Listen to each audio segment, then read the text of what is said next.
Morning student. आज हम इस लेक्चर में इंटरनल रिकंस्ट्रक्शन के method reduction in paid up capital का एक अनसॉल्व्ड क्वेश्चन सॉल्व करेंगे, जिससे कि आपको पता चल जाएगा कि इस मेथड में क्या क्या इंफॉर्मेशन दी होती है और उन इंफॉर्मेशन को हम किस प्रकार से यूज करते हुए इंटरनल रिकंस्ट्रक्शन को करते हैं। तो स्टूडेंट, सबसे पहले आपको इस क्वेश्चन में एक बैलेंस शीट दी होगी, जैसे कि इस क्वेश्चन में दी हुई। इसमें सबसे पहले आपको लायबिलिटी साइड, यानी इसमें आपको लायबिलिटी साइड का पार्ट दिया जाएगा और फिर नीचे आपको असेट्स दी जाएगी। लायबिलिटी में सबसे पहले आपको जैसे शेयर होल्डर फंड्स गिवन है। अब इसमें जो शेयर होल्डर फंड्स है वो आपके टू टाइप्स के, फर्स्ट वन है आपका इक्विटी शेयर और सेकंड वन है आपका प्रेफरेंस शेयर। फर्स्ट वन में दिया हुआ है 15,000 इक्विटी शेयर ऑफ 10 ईच, यानी 1,50,000 के हैं, और 15,000 की प्रेफरेंस शेयर है 10 ईच, ये भी अपने 150 के हैं। उसके अलावा फिर आपको बी पोर्शन दिया हुआ है रिजर्व एंड सरप्लस का लायबिलिटीज में, और रिजर्व एंड जो होता है सरप्लस, उसमें केवल अपने को एक ही आइटम दिया हुआ है, वो आपका P&L अकाउंट, और इस P&L अकाउंट का बैलेंस आपको दिया हुआ है डेबिट। फिर उसके बाद आपको दी हुई है करंट लायबिलिटी, जिसमें केवल आपको एक ही वैल्यू दी हुई है, और वो दी हुई है ट्रेड पेबल की, और इसका अमाउंट है 30,000। अब ये टोटल आपका हो गया लायबिलिटी साइड का। अब इसके नीचे आपको दी हुई है असेट्स। सबसे पहले असेट्स में दिया हुआ है नॉन करंट असेट्स, जिसमें आपको दी हुई है टेंजिबल असेट्स, और टेंजिबल असेट्स का वैल्यू दिया हुआ है 1,50,000। फिर आपको दी हुई है गुडविल, और उसका आपको वैल्यू दिया हुआ है 30,000 का। नॉन करंट असेट्स के बाद आपको दी हुई है करंट असेट्स। करंट असेट्स में सबसे पहले दी हुई है इन्वेंट्री, जिसका वैल्यू दिया हुआ है 37,500, और सेकंड वन आपको दिया हुआ है डेटर्स, और डेटर्स का वैल्यू दिया हुआ है 45,000, और इसका भी टोटल आपका हो जाता है 2,62,500। ये इन दोनों का टोटल है। अब इस बैलेंस शीट वाली जो कंपनी है, उस कंपनी ने रिकंस्ट्रक्शन की जो योजना है उसको अपनाया है, जो रिकंस्ट्रक्शन का प्रोजेक्ट है उसको किया है। तो इसमें आपको एडिशनल इंफॉर्मेशन भी दी हुई है। फर्स्ट दिया हुआ है it was resolve that equity share of 10 each reduce by 6 rupees each. अब इस जो ये अपने रिकंस्ट्रक्शन की योजना है, उस प्रपोजल में ये सॉल्व किया गया, या ये प्रस्ताव पास किया गया कि इसमें जो अपने इक्विटी शेयर है, जो अभी अपने 10 रुपीज की है, प्रेजेंट में उनका वैल्यू क्या है 10 रुपीज, और उनको हम कितने रुपए में कन्वर्ट कर देंगे 6 रुपीज में। और इसी प्रकार से हमें प्रेफरेंस शेयर का गिवन है कि जो प्रेफरेंस शेयर 7% प्रेफरेंस शेयर जो 10 रुपीज वाले थे, उनको हमने 8% में और 7 रुपीज ईच के अकॉर्डिंग कन्वर्ट कर दिया है। दूसरा फिर आपको दिया हुआ है कि जो भी ये बैलेंस था, यानी गुडविल का और डेबिट बैलेंस और P&L अकाउंट था, उसे हमें कंप्लीटली राइट ऑफ करना है, और बाकी इन दोनों को राइट ऑफ करने के बाद, किसको P&L अकाउंट और गुडविल को कंप्लीटली राइट ऑफ करने के बाद जो भी बैलेंस रिमेनिंग रहता है, उस बैलेंस से हम हमारे फिक्स एसेट्स को राइट ऑफ करेंगे। तो स्टूडेंट, ये तो था अपने पास क्वेश्चन, जिसमें पहले अपने को बैलेंस शीट गिवन है, और बैलेंस शीट में अपने को कुछ वैल्यूज दी हुई है जो मैंने आपको बताई थी। फिर इनकी एडिशनल इंफॉर्मेशन है, यानी इस रिकंस्ट्रक्शन को हमें किस तरह से करना है। तो सबसे पहले तो हमें इसमें इक्विटी शेयर और प्रेफरेंस शेयर में कितना सैक्रिफाइस कर रहे हैं शेयर होल्डर्स, उसकी इंफॉर्मेशन गिवन है, और फिर उस सैक्रिफाइस से जो हमें पैसा मिलेगा, उससे हमें किस किस को राइट ऑफ करना है, उसकी इंफॉर्मेशन है। तो सबसे पहले हम फर्स्ट एंट्री करेंगे इक्विटी शेयर होल्डर्स के बारे में। इक्विटी शेयर होल्डर्स के लिए फर्स्ट एंट्री होगी, जिसमें हो जाएगा इक्विटी शेयर का, यहाँ पे लेते हैं ओल्ड फेस वैल्यू 10 रुपीज, यहाँ पे आ जाएगा इक्विटी, यहाँ से इसका सॉल्यूशन स्टार्ट है। फर्स्ट एंट्री अपनी होगी इक्विटी शेयर होल्डर के लिए, तो इक्विटी शेयर कैपिटल अकाउंट दिया। अब इसमें आ जाएगा 2, न्यू फेस वैल्यू आपकी 6 रुपीज है, इक्विटी शेयर कैपिटल अकाउंट। फिर हो जाएगा 2 कैपिटल रिडक्शन, कि जितना भी शेयर होल्डर्स सैक्रिफाइस कर रहे हैं, वो पूरा अमाउंट इसमें जाएगा।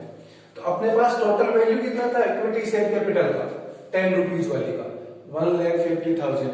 नंबर ऑफ शेयर होल्डर्स कितने थे? 15,000।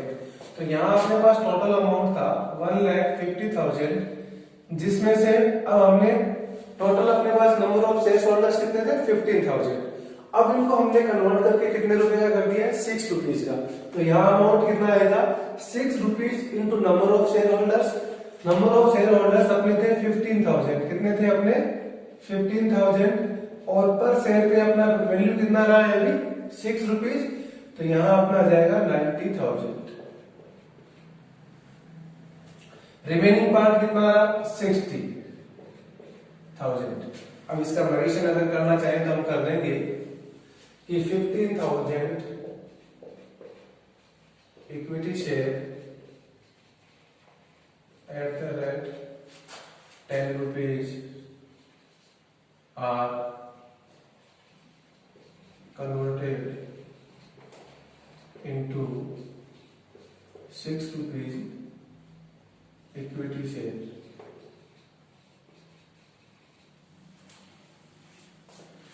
ये अपना रिलेशन सिंपल करना चाहे तो वो रिलेशन हो जाएगा। नेक्स्ट अपना एंट्री रहेगा प्रेफरेंस शेयर होल्डर के लिए। प्रेफरेंस शेयर होल्डर के लिए ओल्ड फेस वैल्यू यहां जाएगा 7% preference share capital account DR. यहां हो जाएगा 7 rupees 8% preference share capital account to capital reduction account. यहाँ वही आएगा 1,50,000।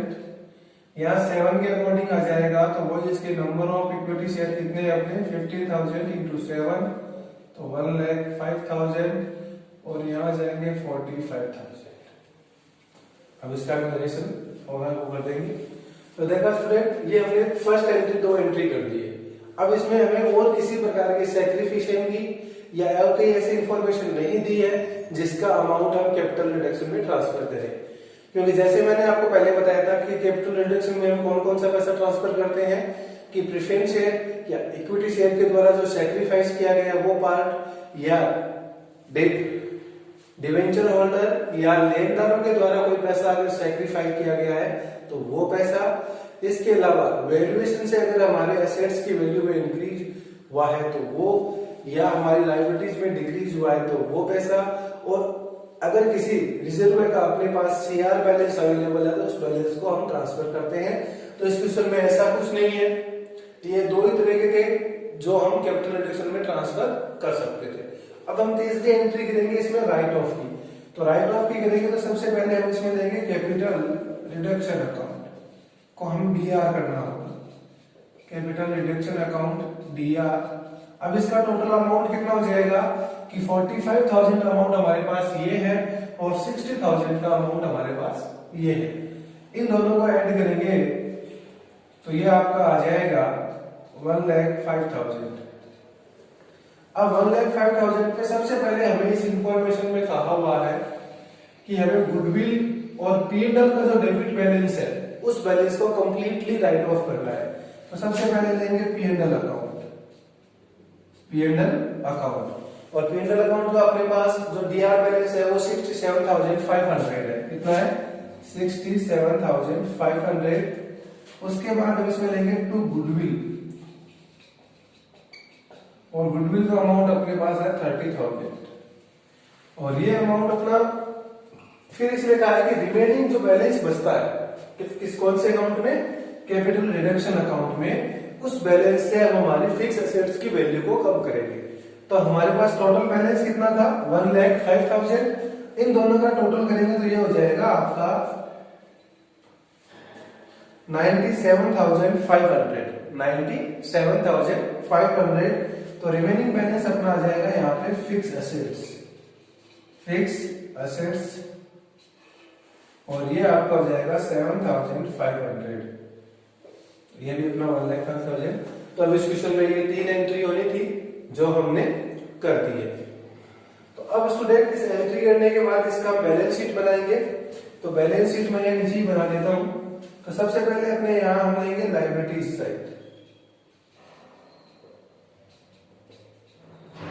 लायबिलिटीज में आपका फर्स्ट हो जाएगा a share holder fund. Share holder में आएगा issued capital, issued and subscribe capital. अब इसमें हमने केवल शेयर के जो अपने पास शेयर कैपिटल थी या जो शेयर्स थे उनकी केवल फेस वैल्यू को कम किया, उनके नंबर ऑफ जो शेयर होल्डर्स थे उनको कम नहीं किया। तो यहाँ आएंगे 15,000 equity share at the rate 6 rupees, और ये अमाउंट आ जाएगा अपना 90,000 का। फिर उसके बाद प्रेफरेंस शेयर 15,000 8% प्रेफरेंस शेयर, और ये भी एट द रेट 7 रुपीज होगा। तो ये अपना जाएगा 1,05,000। अब उसके बाद इसका सेकंड पार्ट आ जाएगा लायबिलिटीज का, जो अपने पास रहेगा करंट लायबिलिटीज।